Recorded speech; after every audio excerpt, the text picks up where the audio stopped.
شیخ Saadi رحمت اللہ علیہ فرماتے ہیں، جو شخص طاقت کے دنوں میں نیکی نہیں کرتا، ضعف کے دنوں میں وہ تکلیف اٹھاتا ہے۔ جو شخص بچپن میں ادب کرنا نہیں سیکھتا، بڑی عمر میں اس سے بھلائی کی کوئی امید نہیں۔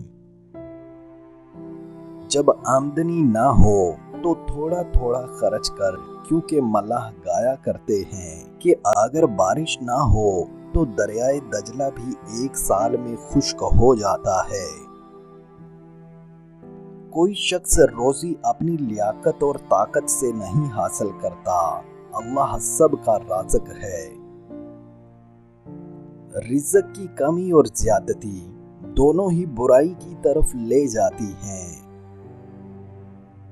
مفت میں صرف ماں باپ کا پیار ملتا ہے، اس کے بعد دنیا میں ہر رشتے کے لیے کچھ نہ کچھ چکانا پڑتا ہے۔